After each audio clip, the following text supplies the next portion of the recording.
உடலின் மொழி நம்ம உடம்போட அற்புதமான நரம்பு மண்டலம் மூலமா நம்ம உடம்ப சுத்தி நடக்கிறது மட்டும் இல்லாம நம்ம உடம்புக்கு உள்ள என்ன நடக்குதுன்றத நம்மளால உணர முடியும். நம்ம ஆரோக்கியமா இருக்க இந்த உணர்வுகளை பத்தி தெரிஞ்சுக்கலாம் வாங்க. வணக்கம். நியூசோன் ஸ்பைன் அண்ட் ஜாயின்ட்ஸ் கிளினிக்கின் உடலின் மொழி என்ற இந்த தொகுப்பிற்கு உங்களை வரவேற்கிறேன். உடலின் மொழி என்றால் என்ன? நம்ம உடம்பு நமக்கு தரக்கூடிய சின்ன சின்ன அறிகுறிகள். இந்த உடலின் மொழியை நம்ம எப்படி புரிஞ்சுக்கிட்டு நம்ம அதை எப்படி பயன்படுத்தலாம், அந்த புரிதலை அப்படின்றது பத்தி தான் இந்த வீடியோ.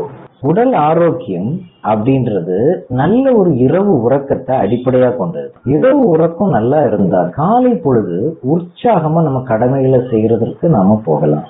இந்த உற்சாகமான காலை பொழுதுதான் உடல் ஆரோக்கியத்தோட அடிப்படையான விரிவாக்கம். உடல் ஆரோக்கியத்தோட குறைபாடு எப்படி வருது, உடம்பு ஆரோக்கியம் எப்படி குறையுது அப்படின்றத நம்ம பார்த்தோம்னா அதுக்கு ஒரு முக்கியமான காரணம் இன்றைய காலகட்டத்தோட அவசர வாழ்க்கை முறை, பணிச்சுமை, சமூக நெருக்கங்கள். இதனால நாம உடம்ப கவனிக்கிற தன்மை குறையுது. அது எப்படின்னா தகவல்கள் அதிகமா மூளை செயலாக்கம் பண்ண வேண்டியது. அது சோசியல் மீடியாவா இருக்கலாம், ஜெனரலைஸ்ட் மீடியாவா இருக்கலாம், இல்லைன்னா நம்ம வேலை செய்யற பணிச்சூழலா இருக்கலாம். ஐடியாஸ் அண்ட் தாட்ஸ், நிறைய எண்ணங்கள் வருது. இதெல்லாம் நம்ம கவனிச்சுட்டு இருக்கும்போது காலையிலிருந்து சாயந்தரம் வேற இதுக்கு நாம நிறைய நேரம் செலவு பண்ணும்போது நம்மளுடைய உடம்பு பத்தின உணர்வு குறைஞ்சிருது. இப்போ இந்த குறைதல்னால என்ன ஆகுது? உடலின் மொழி, அதாவது உடம்பு கொடுக்கக்கூடிய சின்ன சின்ன அறிகுறிகளை நம்மளால கவனிக்க முடியறது இல்ல. இந்த உணர்வு நிலையோட குறைபாட்டுனாலதான் நம்ம உடம்போட ஆரோக்கியம் குறையுது.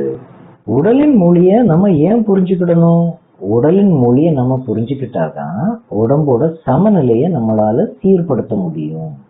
சமநிலை தவறும் போது உடம்பு தரக்கூடிய அறிகுறிகள் தான் உடலின் மொழி. ஒரு சின்ன உதாரணம் மூலமா நம்ம அதை பார்த்தோம்னா, வேகமா ஒரு மனுஷன் 10 படி ஏறுறாரு. ஏறும்போது அவரால் இயல்பா ஏற முடியல, மூச்சு வாங்குது. அந்த மூச்சு வாங்கினோன்னு அவருக்கு தெரியுது கொஞ்சம் ரெஸ்ட் எடுக்கணும், இல்லைன்னா ஸ்லோவா போகணும். இந்த ரெண்டுல ஏதாவது ஒண்ணு செய்யும் போது உடல் சீராகுது, சுவாச நிலை சீராகுது. இதுதான் உடம்போட மொழியை நம்ம புரிஞ்சுக்கிட்டு அதுக்கு நம்ம பண்ணக்கூடிய ஒரு சமநிலை முயற்சி.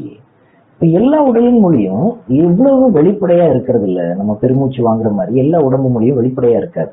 அப்ப மற்ற மறைமுகமான உடலின் மொழிகளை எப்படி புரிஞ்சுக்கிடலாம், அதை நம்ம இப்ப பார்ப்போம். மறைமுகமான உடலின் மொழியில முக்கியமான ஒரு விஷயம் உடல் தோரணை. உடல் தோரணைன்னா பாஸ்டர், நம்ம இருக்கக்கூடிய நிற்கக்கூடிய உறங்கும் நிலைகள், இதுதான் உடல் தோரணை.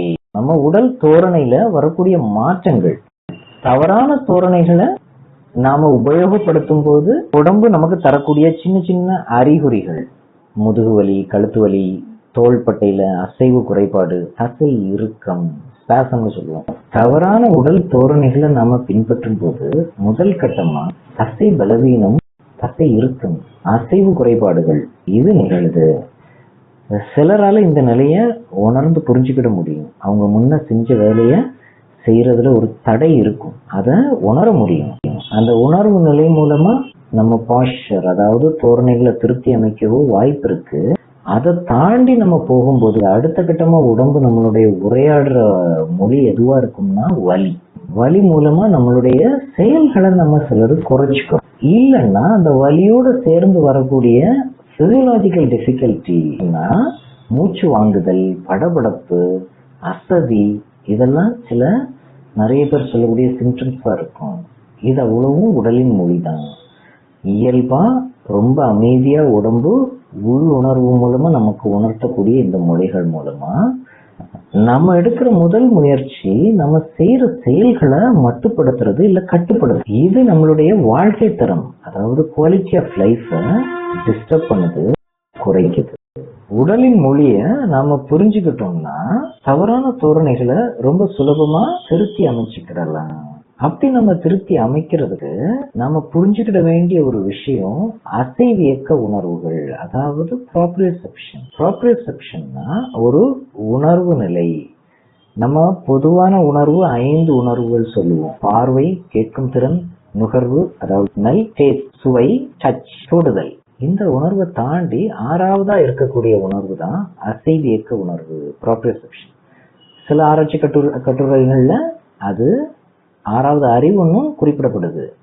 அசைவியக்க உணர்வுகள் நம்முடைய உள் உறுப்புகள், வெளி உறுப்புகள் என எல்லா இடங்கள்லயும் அமைய பெற்றிருக்கு. அசைவியக்க உணர்வுகள் என்ன சொல்லுது? உதாரணமா, நம்ம கை மடங்கி இருக்கா, நீட்டி வச்சிருக்கிறோமா, நம்ம ஒரு ஃபிஸ்ட் வச்சிருக்கிறோமா, கைய முறுக்கி வச்சிருக்கிறோமா அப்படின்ற ஒரு சின்ன தகவல் கொண்டு பெரிய விதமான தகவல், நம்ம அமர்ந்து இருக்கிறோமா, நிக்கிறோமா, இப்படிப்பட்ட எல்லா தகவலையும் மூளைக்கு எல்லா நேரங்களையும் கடத்தி கொண்டிருக்கிறது. அதே மாதிரி உள்ளுறுப்புகளோட நிலை, இதய துடிப்பு, சுவாசம், உங்க ஜீரண மண்டலத்துல உள்ள உணர்வு, அவைகளும் மூளைக்கு தெரியப்படுத்தப்படுது. அனைவராலும் இந்த அசைவியக்க உணர்வுகளை உணர முடியும். இந்த தொகுப்புல உடல் ஆரோக்கியம், உடல் தோரணை, உடலின் மொழி, அசைவியக்க உணர்வுகளுடைய முக்கியத்துவம் இதை குறித்து பார்த்தோம். உங்களுக்கு புரிஞ்சிருக்கும் நம்புறோம். நன்றி.